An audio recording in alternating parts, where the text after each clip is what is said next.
Deputy Speaker, and I want to thank the Backbench Business Committee for allowing the debate when I know they had a backlog of requests from many important issues.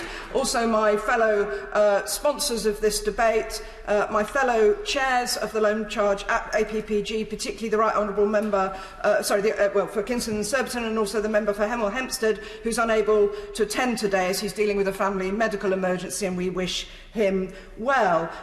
We also want to thank the officers of the Loan Charge APPG and of the Action Group.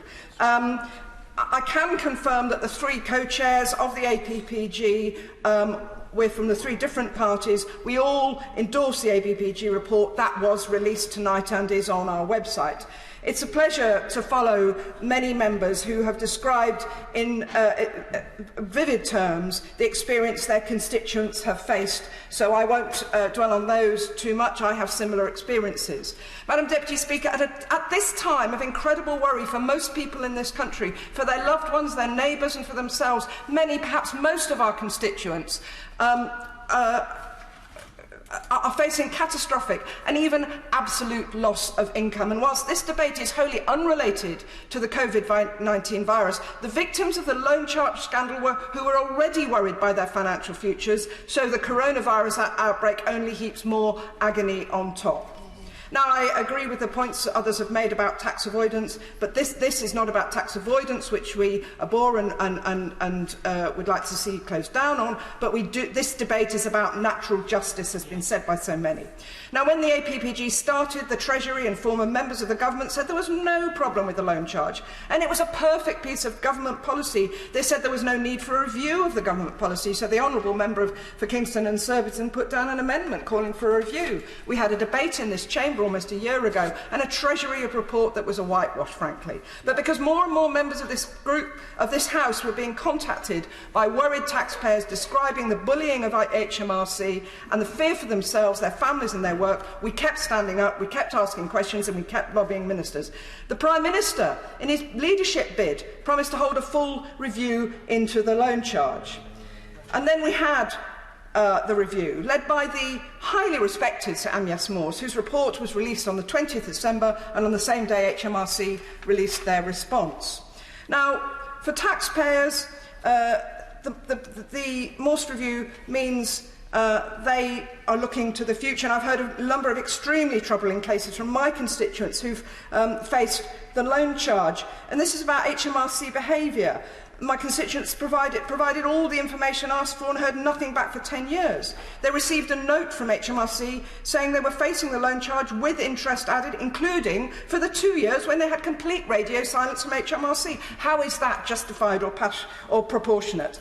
And based on evidence to us, and I assume to Sir Amyas, along with casework and conversations with colleagues, some casework wholly unrelated to the loan charge, it feels like HMRC are just not capable of providing a competent service.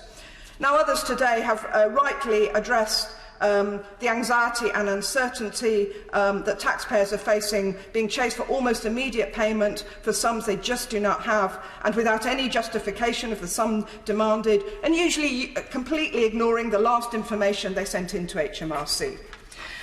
Now, Madam Deputy Speaker, I want to just cover briefly poorly paid and vulnerable people. The Morse Review recommended that after 10 years, the loan charge should no longer apply for people who earn less than $30,000 a year. But the government rejected that recommendation. Let's remember these are many of them working in the public services, the NHS, local authorities, many of whom don't have accountants, many of whom were effectively in a position where they were told if you want this work, you sign up to this umbrella scheme, and the head clients won't no longer contract with personal services companies. So these umbrella schemes are all that's available for them.